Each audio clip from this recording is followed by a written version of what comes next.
Welcome back to Cash and Sass. This is the podcast where we ditch the shame, talk real numbers, and build bold, bankable wealth without sacrificing who we are.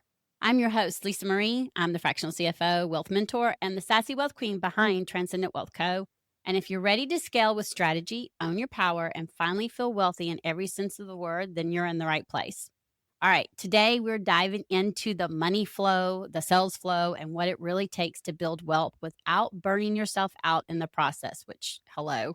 My guest, Kirstin Carey, is a neuro-resilience specialist and a sales consultant who's built multiple 6 and 7-figure businesses over the last 30 years. After healing from 2 autoimmune conditions and walking away from millions of dollars to leave a marriage, she knows better than most that sales, money, and resilience aren't just strategies, they're survival skills. This is the conversation every woman entrepreneur needs when sales feel hard, money feels stuck, or burnout feels like it's lurking around the corner. And y'all, I have now can say that I've become friends with her because we have had several conversations already, which I'm super excited. We're going to keep continuing those conversations. So we're just going to go ahead and get right into it because y'all know that's how I roll. I want to talk about the money, of course, but the money as an energy exchange because you described it as an energy exchange like the current of the ocean. So I want to know, how did you learn to ride that current instead of fighting it? Because I'm sure so many of us, that is the first thing we think we're supposed to do is fight it. Mhm. Well, yeah. I mean, it's survival instinct kicks in, right? And if you think of everything, every single thing in your life is some level of energy. There's an exchange going on all the time. And this isn't me being super woo woo. This is measurable. Like you can measure energy, you can measure frequency.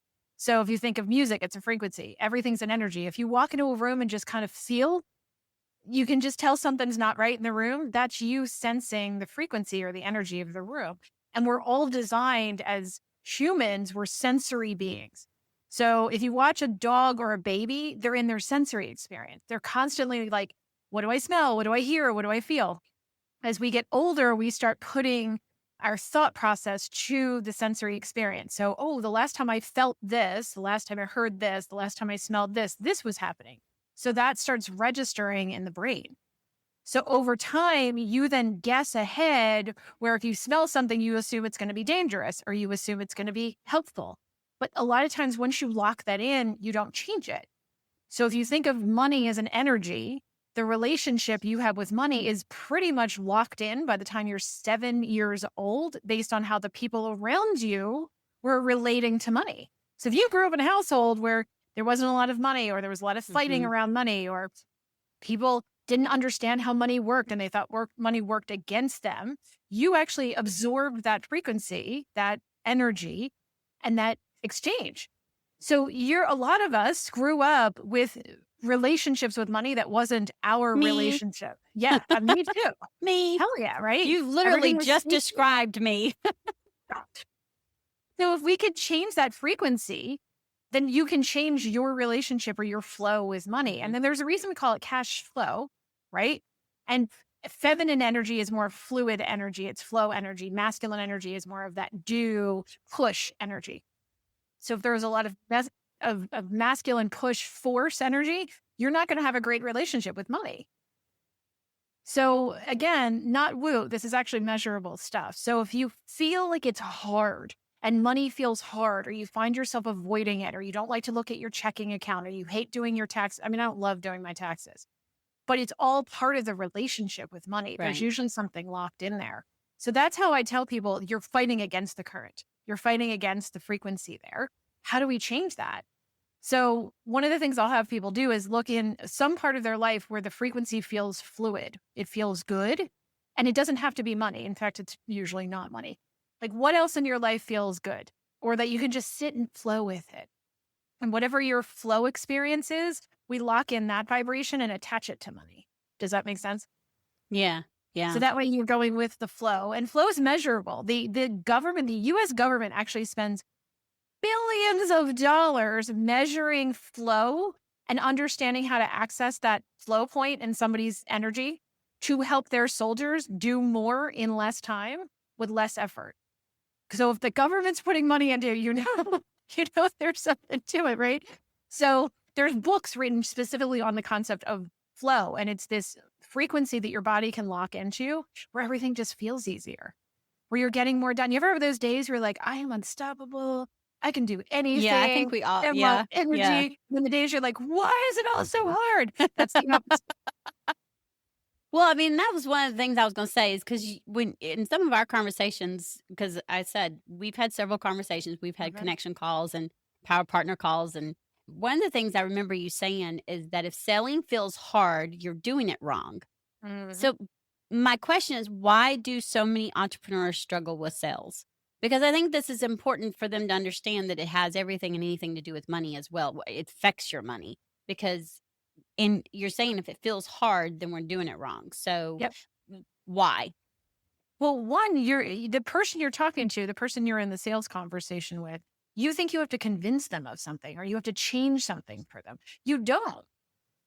They're coming with their frequency, you're coming with yours. And if they're combative, that's going to feel hard. And a lot of us Mhm. think that's what sales is supposed to be. Let's force them over the edge. Let's convince them. Let's peel them away from their We have to objection. convince them why, and actually that's Right. not what we're supposed to be No. doing. And if you're going into a sales call like that, they're going to feel that. So they're going to be more combative too, or they're going to be more protective of what's going on because they feel like you're trying to do something to them. And we're not trying to do anything. We're just trying to understand. So if you can flip into the idea of curiosity, that actually, again, shifts the frequency and the feeling that you're in. They want to be seen and heard. I mean, that's our core. Most of us at our very core, Want to be all seen we and want, heard. yeah, we just want to be seen, heard, and understood. And if you Mhm. look at the core of most arguments, it's because one of the two people, if not both people or multiple people, feel like they're not being understood. So they're arguing their point because they think they can convince the other person to understand them differently. So if you look at sales, it's you trying to understand them. So if you take the position of I'm just trying to understand, let me ask you questions rather than let me tell you why this is good for you, changes the entire frequency of the entire conversation. And most people don't go into sales conversations that way. They think they have to say the perfect thing at the perfect moment. They have to trick them into saying something and telling them information. I mean, I've been through more sales. I have books on my desk right now that are so like broy force, masculine sales books. And a lot of them are trickery. It's how do you, psychology of sales, how do you trick someone over the edge? How do you say the thing that makes them say yes? And I've studied all of that. I have degrees in a lot of that stuff, but that's not how it's supposed to be. If you have a product or a service and you think it may help someone and you go into a conversation trying to understand what their needs are and then trying to relate what you have to their needs, the sale, if it's the right fit, should be easy. If you Well, feel like that's you're what forcing, it's right. bad. Yeah, and I agree, and that's one of the things I was gonna ask you is what is the framework for your framework for making sales feel aligned instead of forced? Because I think for so many, we're missing I see what you're saying, we're missing that piece. We go in like, okay, we have a sales call, we go in, our bodies go in saying we gotta convince, and actually what we need to be doing is going in with curiosity and listening, Mhm. right? So then if it's a good fit, it happens. Yeah, if you can go into any conversation really with like the Right. thought process of a 3-year-old.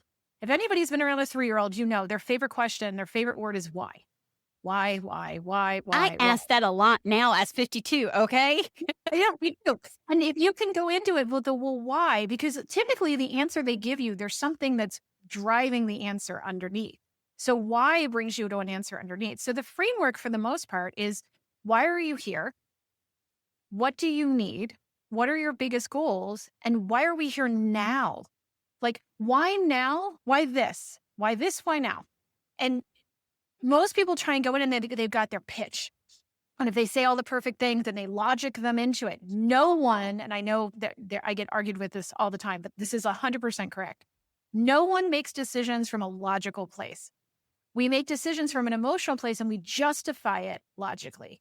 So I've had, and it's typically men who are usually arguing this point with me, but they're like, no, I'm a logical decision maker. I'm like, you're not. We're not wired that way. We make every decision emotionally at our core, and then we try and use all the logic that we have to try to justify why that's the best decision for us. Like, oh no, it's only logical. Like, if it's only logical, then all of us would be driving the bare minimum car, right? Just get us from point A to point B. There's no reason to feel luxurious or anything in a car. There's no logic. You're like, Well, oh, and well, I can actually, justify it. right. Well, and that actually makes sense too, because long time ago I did DBT, Mhm. and the thing that has stuck, and I still use it to this day, is there was this big circle, and there were three. Then there was three circles, and there was your rational mind, your emotional mind, and in the middle was wise, and the middle was a mix of the rational and emotional. And they would ask, where are you supposed to make your decisions? Are you supposed to do it fully emotional or fully irrational? Well, my thing was I'm always make it fully emotional. I need to make it fully irrational or rational. And some people would say, and the key was it's actually wise Mhm. because it's the both. You're supposed to have your emotions in there. And so that makes sense. And so to me, logical is right there in that rational. Mhm. That's where it makes, and we don't want to go all on that other side. You're not supposed to. Yeah. And you're not. Your emotions are gonna be involved because again, another saying is, what is it? People are gonna remember not what you do for them, but how you make them Yep. feel. Yep. Emotion. Yep. So, I mean, it plays a key part, and I think people need to realize that everything, it just affects the money. So, I'm gonna ask a personal question, okay? Yeah. Go ahead. You walked away from over $2 million That's a lot of money. to leave. Just a lot of Yeah. freaking money to leave your marriage. And Mhm. I even have in my notes that that's like a bold, bold money decision. What did that moment teach you about wealth, worth, and trust? Oh. Um, it's interesting because I made some of the decisions before I realized how much money was there because there was a lot of money being hidden, blah, blah, blah. There's a whole story. Someday we'll get to the whole thing. But I got to a point where nothing else mattered but my freedom in that moment. Because I figured money's just money. I can always make more, but I can't get this part of me back. So for me, my logic was I won't survive. I literally didn't think I would survive the relationship any longer because I was being suffocated emotionally, mentally, physically, spiritually in a way that the money no longer mattered because I could always make more money. Like there's always money to be made.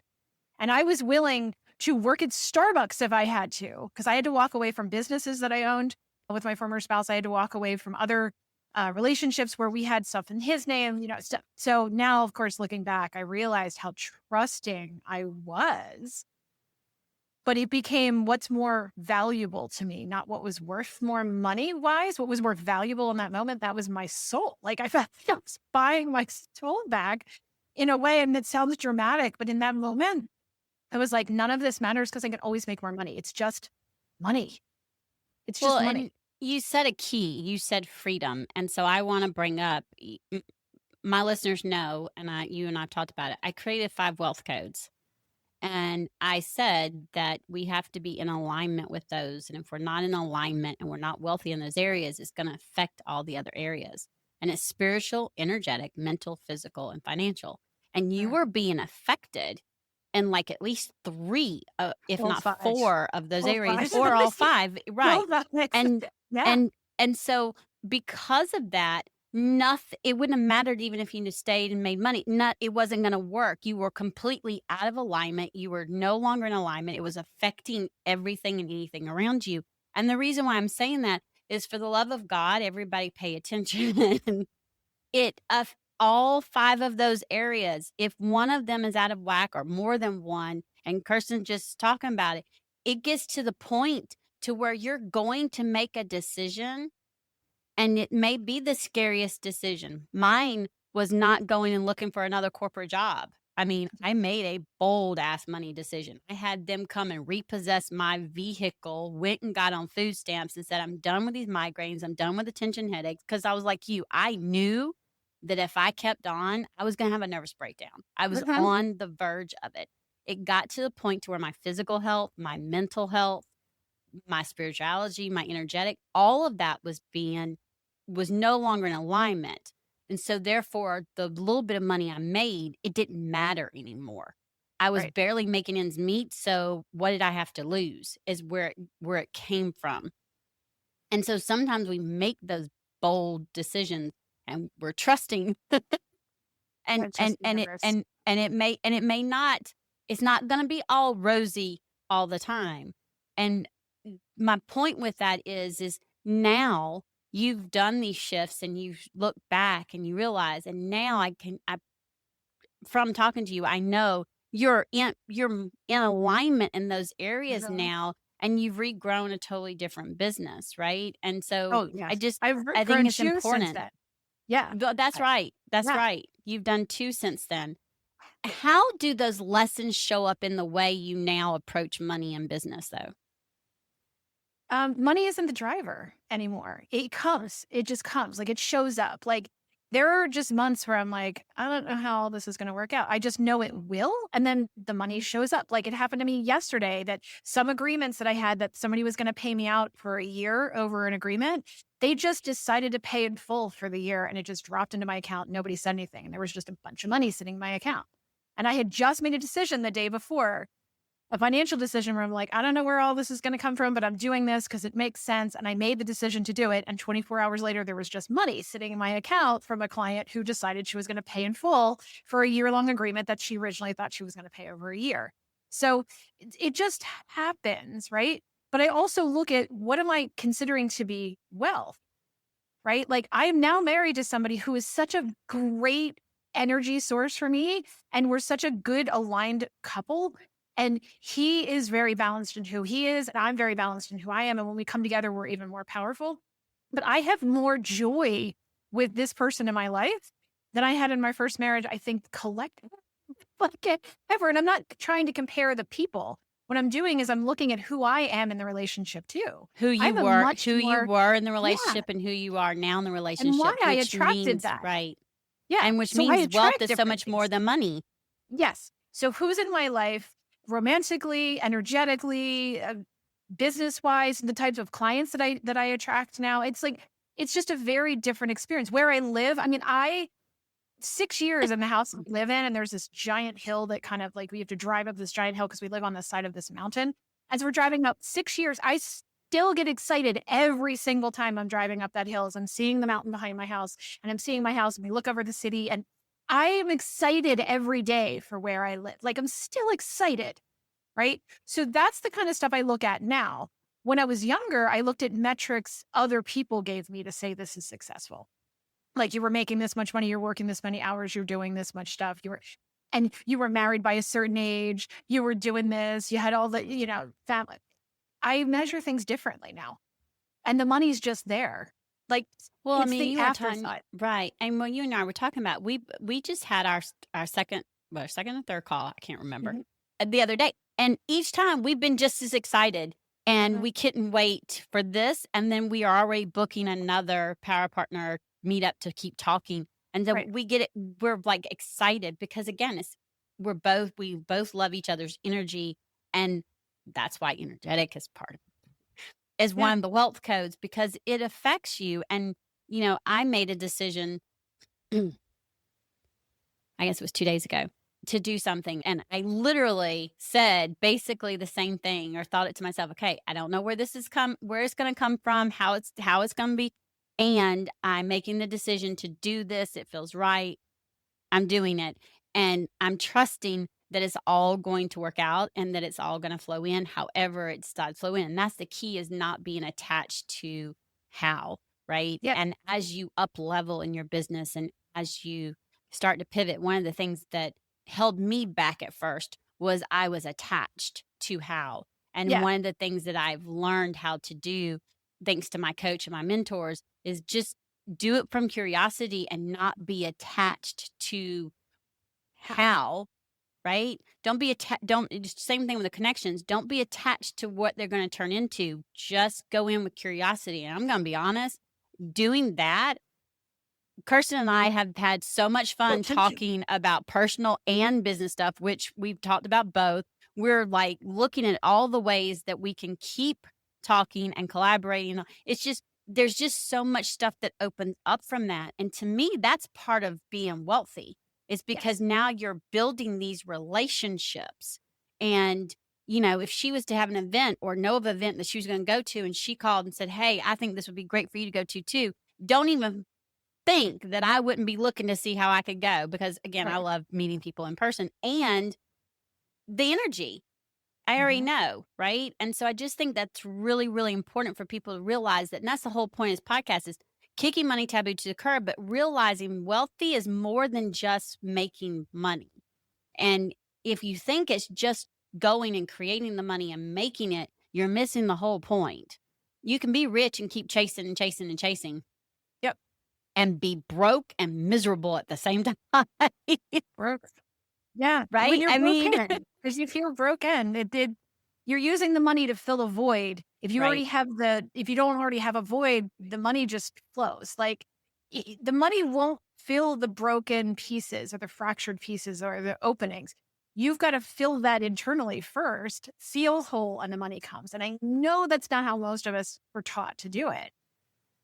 It was supposed to fix something. Whatever you bought was supposed to fix something. And once I fixed, and I don't believe anybody's ever broken, but once I healed in a We way and think we were actually, going to fix. And that was going to be one of yes, my questions is because you've built multiple 6 and 7 figure businesses and you've also faced autoimmune challenges. And I know there are, I know personally know entrepreneurs that have autoimmune challenges and know there's more. How did that shape your perspective on what success really means? so I was a push through, force it, don't cry, or I'll give You're you something like to cry me. about. That's how I grew up. Unless you were Yep. bleeding and broken on the side of the road, you could get up and walk it off. Dry those tears or So I'll give you a reason to cry. exactly. Gen X, you and I are Gen X all the way. We grew up All with the parents way. who thought they were doing the right things, right? But And now it I cry created, all the time. and that's the 52 part. But but there's Yeah, that. that's the perimenopause. That's we're all in with this. So bring it, ladies, bring it. But there's a piece in that where I thought if you had emotion or any connection to your emotion, it was weak. Well, what happens over time, and neurologically this happens, biologically this happens, you literally can start taking that emotion. And if you don't learn how to process it or release it, it actually pushes into your cells and tissues and creates an entire stream of problem. Mhm. So you think I'm squashing it, I'm compartmentalizing. I used to celebrate how good of a compartmentalizer I was. If you compartmentalize, but you don't then process it at some point, it will come out some other way. So it creates a physical response or it creates a mental response, anxiety, depression. They're not things you have. They're things that happen to alert your system that something isn't balanced. But in Mhm. this country, we treat all of that as something you just magically get. Like I just magically have diabetes. I just magically have celiac disease. I magically have, you don't just magically have that. It's your body saying, I'm out of balance and I need help.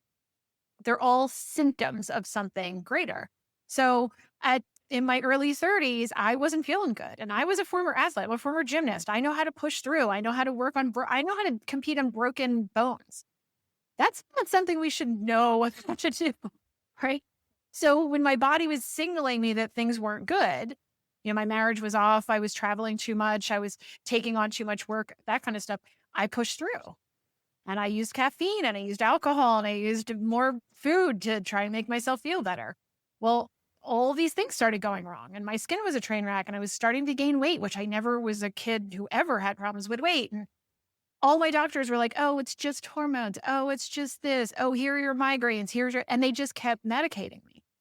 And all that was doing to my body was telling it that didn't needed to speak louder because I wasn't listening or trying to suppress it. You're So burning out. finally, in my early 30s, it hit me so hard. There were so many things going haywire for me, but it was stuff that like the doctors are like, that's normal. I'm like, it's common. It's not normal. It's not good.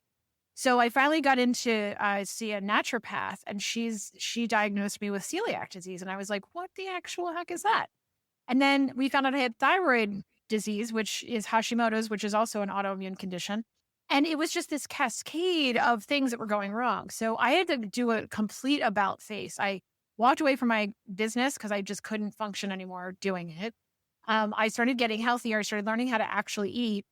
I went back to school for nutrition and actually learned trueness on how the body works.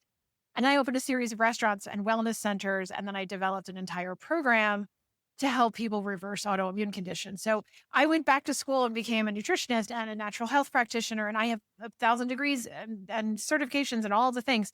But when I realized the simplicity of how the body works, it's a complicated system that is very simple. When you give it what it needs, it will heal on its own and come back and support you. If Mhm. you don't support it, it will keep coming for you. And it's not because it hates you. It's because it's trying to get your attention. That if you keep doing whatever it is that you're doing that got you here, it will make it worse. And I had to learn to listen. And that was really hard for me because my instinct from what I learned to do to stay safe in the family environment that I grew up in was you keep pushing, you don't complain, you suck it up and you walk it off. Right, right. And even today, I still, every now and then, I find myself getting into that grind mentality where if I just push a little bit harder, like it's little things. And I joke about this, but it's really things that I still will find myself doing. And with all the training that I have, is I'll be like, I'll just finish this one last thing before I go to the bathroom. I'll do this one last thing before I eat. And the next thing I know, it's an hour later and I'm I like did jumping that up and down. yesterday. I was so bad. I haven't done that in a long time, and I did that yesterday, and it was almost, I'm gonna admit it, it was almost 9 o'clock before I ate. I Then was you're like like, well, after I'm 9 o'clock, I not was like, letting "Oh, myself crap. pee. I eat dinner, like, at 6:30. I have a snack at 9 o'clock." Okay? I was, Right. like, literally having my meal and snack at this, and it's not good. You're not supposed to be doing that. It's just No. not supposed to be happening. And I was like, "Okay, you got to take a break. This can't keep going on." And Yes. it's, but it's recognizing it. And beforehand, I would have never Yes. recognized it. I would have just No. kept going. Yep. And these are the little ways that the body has been starting. So when people get to the point of now I have an autoimmune condition, you've been doing little things like that for a long time. And it's you trying to override your body sensation. So we're sensory beings, your body sensation saying it's time to stop, even for just a minute. It's time to stop, to eat or to pee or to just take a breath, to go outside and just breathe for a minute and come back in. Like, what are we doing to ourselves? Because no one is writing on their like headstone, I'm really glad that I didn't let myself pee that day. Like, what? Huh?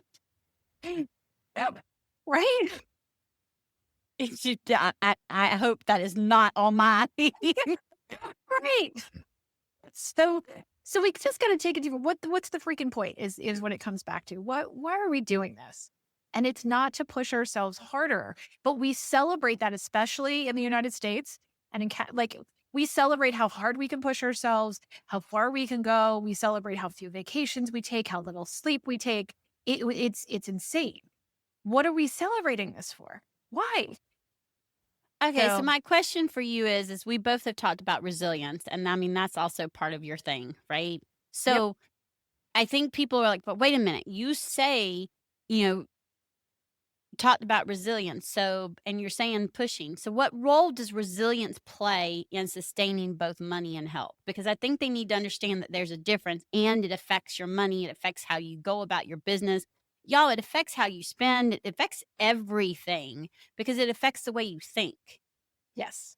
So there's a fine line between resilience and injury. So if you think of it as going into the gym, and when you're adding weight over time, you're making your body resilient. You're actually breaking down muscle to build muscle back up. You're not walking into the gym on the first experience and picking up the biggest weight you can and trying to lift it over your head. You're going to injure yourself. You're going to injure others. You're going to break something, right? You go in with the smaller weights and you build up, but you do it intentionally with purpose, knowing what you're doing.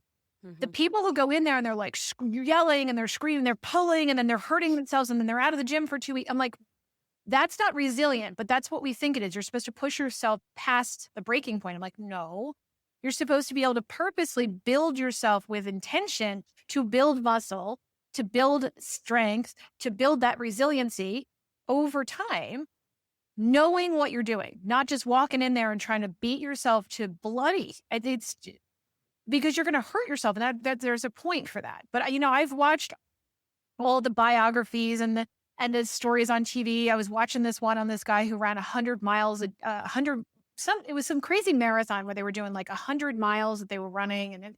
And the guy literally at some point they were showing his feet and he was like bleeding all over the place. He was bleeding through his shoes. And they're like, oh, that's so amazing. I'm like, is it? Isn't it amazing? Just so sad. Yeah, and then later, like, he injured himself to the point where, like, he hurt his feet so badly he couldn't come back from it, and I was like, "Why are we celebrating that?" Like, let's build up. So the question is, do you want resiliency or do you wanna tell people some crazy story about how you hurt yourself on purpose? Like, I don't know. So resiliency to me is understanding, who am I? When's my body telling me what it's telling me? And how do I know when it's too far is too far?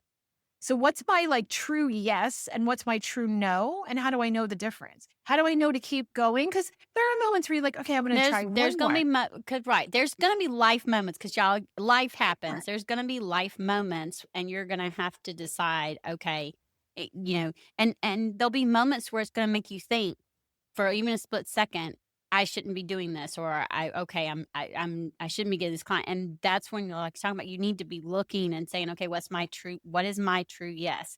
Like I know my business and the trajectory it's on and where it's going is my true yes. So if something happens that could try to knock me off track, which hello, is life, those things are going to happen. I had being resilient is saying no, this is my true yes, Yes. hunkering, and then when I say hunker down, I don't mean push through. I mean, okay, what do I need to do to focus, still take care of me so that I can still be in that center of yes? And as my coach says it, I start repeating it over and over. How can I be the calm in the chaos? Yep. Because there's always chaos in life. And I have found that if I ask myself that and remind myself to be the calm, I'm able to become centered again. Yeah. And Are you whatever is going balanced? on around me is not able to knock me completely off. Yeah. And there are days that you're going to step over the line, but did you recognize that you stepped over the line? Is that too far? We don't want to do this on purpose and hurt ourselves. So there, I Right. believe you shouldn't be choosing suffering. Like there's Right. the line for me. Absolutely And not. I I used to mean, there's choose times suffering. where I just say, okay, you know what? I'm done. I need a break. I'm turning everything off and I'm going to go sit. That means play a game on my phone or my iPad or veg. That's what I'm doing, and I'm not doing anything else. And that's Right. just because my body is saying you need a break. Right. Yeah. But I chose suffering because I used to think there was a lot of, I was prideful in my choosing of suffering. Like that's how I actually related to my dad in many ways. I could tell him a story about how I chose something and I suffered through it. And he was like, oh, good. I'm proud of you. But like otherwise, we really didn't have a lot to talk about because that's also how he grew up. Right. So I used to choose suffering so I could show my dad, look, you can be proud of me. There's a story, and it's like it happened yesterday. I was 4. I was on the front lawn with my father, and he was trying to teach me how to play catch. So he had me hold his gloves, so like bigger than my whole body, like it's an adult glove. I'm holding this baseball glove, and he throws the softball to me, and he's trying to teach me. Well, one point he threw the softball, it hit the glove, it hit me in the face, and I split my lip open. And so he scoops me up. I'm bleeding. He brings me into the kitchen. My mother's probably making a roast because that's pretty much all she ever made. And she looks up and I'm bleeding from the face. Her firstborn is now bloody. And she's like, oh my God, what happened? And my father, beaming from ear to ear, said, look at her. She's not crying. And I know, I mean, I was the boy for my father. Like I was the one, right? Because that's what you do in his family. You have boys. So I got that message loud and clear. Daddy's proud of me because I'm not crying. Now, I probably wasn't crying because I was still like, I'm smacked in the face with a ball. But at that moment, it was like my brain went into, let's Your see if brain that's went true. into, okay, when something happens, don't cry. Yeah. And I started looking for evidence that that was a true thing. And every time I would interact with, well, again, my story is I could see every moment I would interact with my dad. He was really only able to interact with me when we were talking about sports or talking about being injured or sucking it up and walking it off. And he was my coach in a lot of my teams. And he was proud of me when I showed no emotion. And my sister, who's 2.5 years younger than me, she started getting a similar message too. So we were very stoic in how we handled stuff. But we were emotional people and didn't know what to do with that because we didn't have a good example of how to process. Right. And then my brother's born, he's 14 years younger than me. He gets a similar message too, but it's different in the family because my sister and I are like these hardcore people.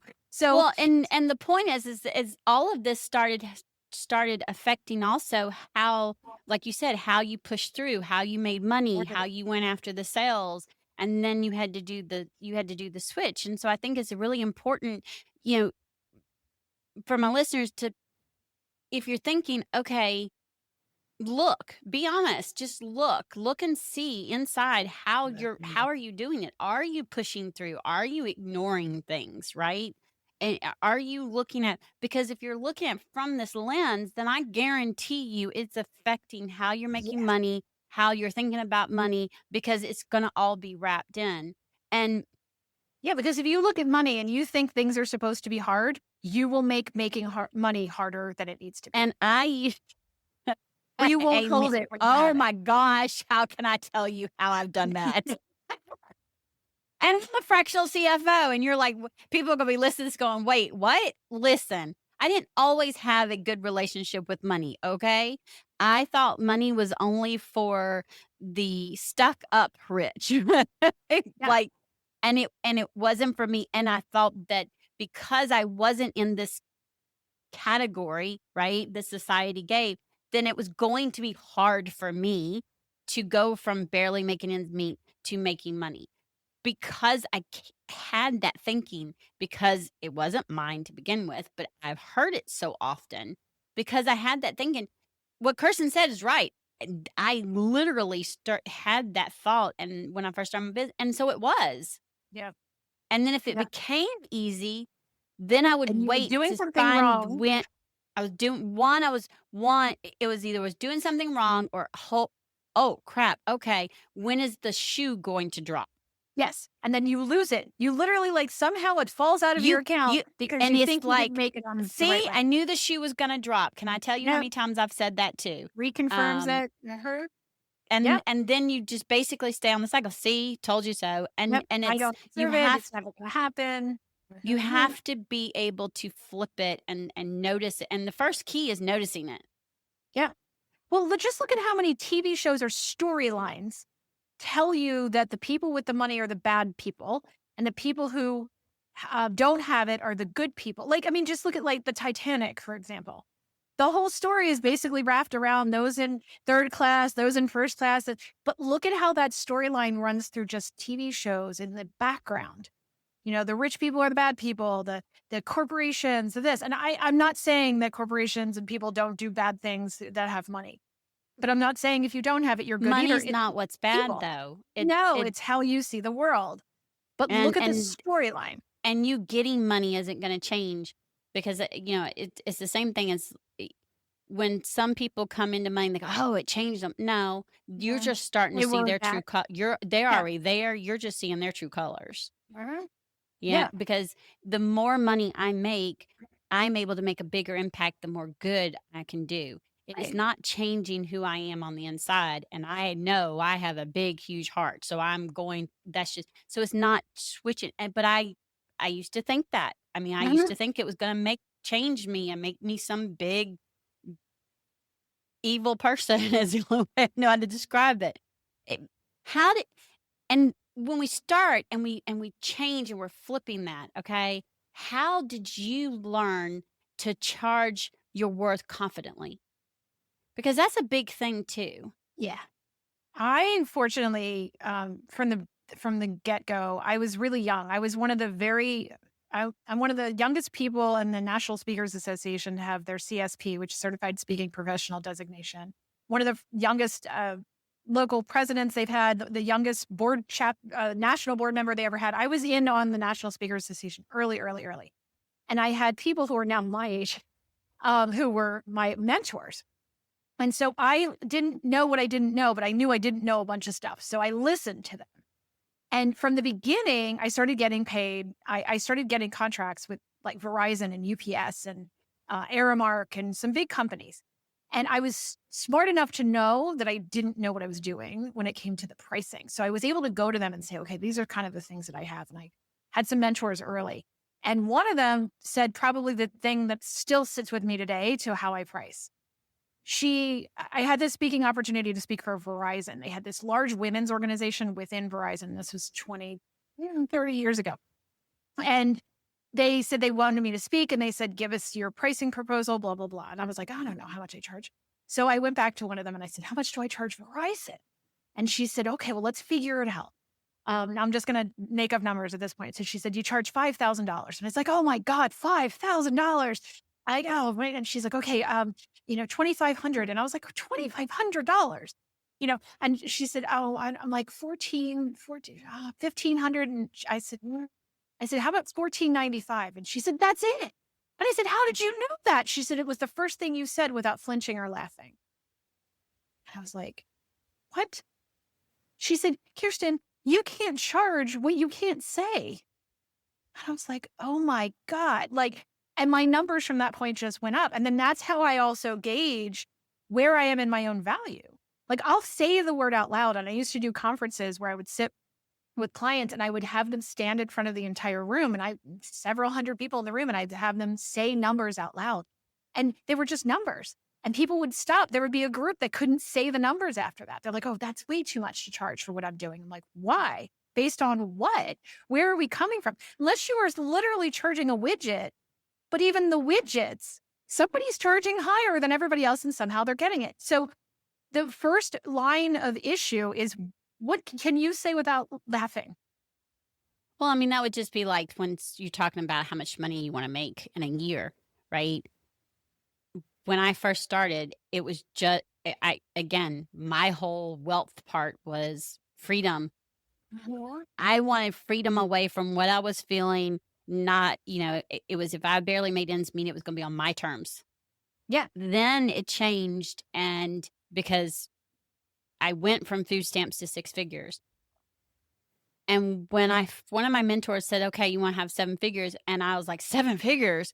And I did. I was like, and my coach now is like, Lisa, if you're saying you don't care if you get there, then how are you going to make the impact? How are you going to do the changes that you want to make?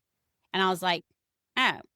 So I literally would start sitting with myself and talking about it so I could become comfortable with it. Now I can say, yes, I want to reach 7 figures, and I don't flinch. I don't laugh. I don't do anything.